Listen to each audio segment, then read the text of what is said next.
நான் விநாயகமூர்த்தி கமலினி, வடக்கு கிழக்கு ஒருங்கிணைப்பு குழுவின் இணை இணைப்பாளர்.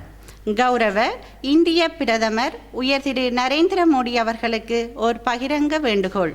இலங்கையில் இணைந்த வடக்கு கிழக்கு மாகாணத்துக்கு மீளப்பெற முடியாத சமஷ்டி முறையிலான அதிகார பகிர்வை ஏற்படுத்த தங்களின் பெருமதிமிக்க ஒத்துழைப்பை வழங்குங்கள். 2025 சித்திரை மாதம் 3ஆம் திகதியாகிய இன்று இலங்கையின் வடக்கு கிழக்கு மாகாணங்களில் 8 மாவட்டங்களில் இயங்கும் சிவில் அமைப்புகளின் வலைப்பின்னலான வடக்கு கிழக்கு ஒருங்கிணைப்பு குழுவாகிய நாம் கௌரவ இந்திய பிரதமர் உயர் திரு நரேந்திர மோடி அவர்களிடம் இலங்கையின் நீண்டகால தேசிய பிரச்சினையை நிரந்தரமாக தீர்ப்பதற்கு இந்திய அரசின் பெருமதிமிக்க ஒத்துழைப்பை வழங்குமாறு பகிரங்கமாக வேண்டுகோள் விடுக்கின்றோம். கௌரவ பிரதமர் அவர்களே, ஒரு நட்பான அயல்நாடு எனும் வகையில் இலங்கையின் நெருக்கடி காலங்களில் இந்தியா எப்பொழுதும் உதவிக்கு வருகிறது. 2022ஆம் ஆண்டு இலங்கை எதிர்கொண்ட பொருளாதார நெருக்கடியின் போது இந்தியா வழங்கிய மாபெரும் பங்களிப்பை நாம் எப்பொழுதும் நன்றியுடன் நினைவிற்கொண்டுள்ளோம். அவ்வாறே 1980களில் இலங்கையின் தேசிய பிரச்சினையை தீர்ப்பதற்கு நடுவராகிய இந்தியா ஆற்றிய வகிபாகத்தையும் நினைவிற்கொண்டுள்ளோம். இந்திய இலங்கை ஒப்பந்தத்தின் மூலம் இலங்கையின் 1978ஆம் ஆண்டு அரசியலமைப்பிற்கு அறிமுகப்படுத்திய 13வது திருத்தச் சட்டமானது குறிப்பிட்ட சில உரிமைகளை இலங்கையின் வடக்கு கிழக்கு மாகாணங்களை சார்ந்த தமிழ் பேசும் மக்களுக்கும் ஒட்டுமொத்த இலங்கைக்கும் உறுதிப்படுத்தியுள்ளது. அந்த வகையில் 1. இலங்கையின் வடக்கு கிழக்கு மாகாணங்கள் இணைக்கப்பட்டு இணைந்த வடக்கு கிழக்கு மாகாணத்துக்கு மாகாண ஆட்சி வழங்கப்பட்டது. 2. தமிழ் மொழியானது இலங்கையின் வடக்கு கிழக்கு மாகாணங்களில் அரசு அலுவல்கள் மற்றும் நிர்வாக மொழியாக ஏற்கப்பட்டுள்ளது. 3. மாகாண உயர்நீதிமன்றங்கள் அமைக்கப்பட்டு அவற்றுக்கு மேன்முறையீட்டு அதிகாரம் வழங்கப்பட்டுள்ளது. இந்திய இலங்கை ஒப்பந்தத்தின் பிரதான நோக்கமானது தேசிய பிரச்சினைக்கு தீர்வு காண்பதும் இலங்கையின் வடக்கு கிழக்கு மாகாணங்களை சார்ந்த தமிழ் பேசும் மக்களுக்கு அதிகார பகிர்வு அளிப்பதுமாகும். எனினும் 13வது திருத்தச் சட்டமானது வடக்கு கிழக்கு மாகாணங்களை சார்ந்த மக்களுக்கு இறையாண்மை உரிமைகளுடன் கூடிய நிலையான அதிகார பகிர்வை உறுதிப்படுத்தவில்லை.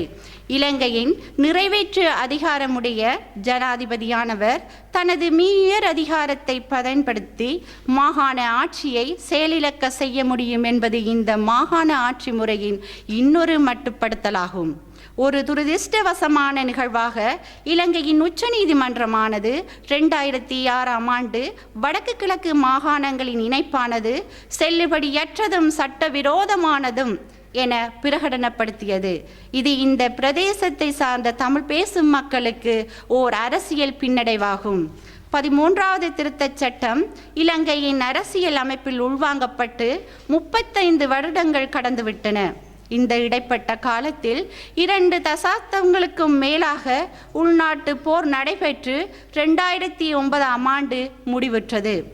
போரின் போதும் போர் முடிவுற்ற உடனடி காலகட்டத்திலும் பொதுமக்கள் மீது பாரதூரமான மனித உரிமைகள் மற்றும் மனிதாபிமான மீறல்கள் மேற்கொள்ளப்பட்டுள்ளன. தொடர்ந்து ஆட்சிக்கு வந்த அரசுகள் வடக்கு கிழக்கு மாகாணங்களுக்கு அதிகார பகிர்வை உறுதிப்படுத்தாததுடன் இராணுவ மயமாக்கலையும் சிங்கள காலனித்துவத்தையும் பௌத்த மயமாக்கலையும் விரிவாக்கினர். அத்துடன் தமிழ் பேசும் மக்களின் மொழியுரிமை மற்றும் கலாச்சார உரிமைகள் மறுக்கப்பட்டுள்ளன. அரசு அனுசரணையுடன் கூடிய பல்வேறுபட்ட அச்சுறுத்தல்களும் அத்துமீறல்களும் தொடர்கின்றன. இந்த பிரதேசங்களை சார்ந்த தமிழ் பேசும் மக்களின் அரசியல், சமூக, கலாச்சார, பொருளாதார உரிமைகள் அரச கொள்கைகளாலும் நடைமுறைகளாலும் புறக்கணிக்கப்பட்டுள்ளன. எமது கடந்த கால மற்றும் நிகழ்கால அனுபவங்களின் அடிப்படையில் 13வது திருத்தச் சட்டத்தில் காணப்படும் அதிகார பகிர்வு முறையானது நிறைபேறானதல்ல. எந்த நேரத்திலும் இலங்கை அரசானது மாகாண அதிகாரத்தை மீளப்பெற முடியும். எனவே வடக்கு கிழக்கு மாகாணங்களை சார்ந்த தமிழ் பேசும் மக்களின் சமஷ்டி முறையிலான அதிகார பகிர்வு முறையை எமக்கு கௌரவமான உரிமைகளுடன் கூடிய வாழ்வை உறுதிப்படுத்தக்கூடிய நிலைபேறான ஒரே முறைமை என திடமாக நம்புகின்றோம்.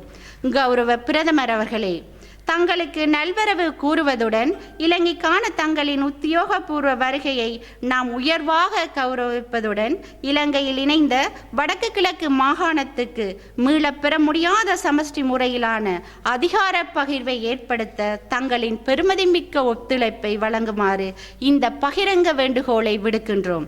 வடக்கு கிழக்கு ஒருங்கிணைப்பு குழு, இலங்கை.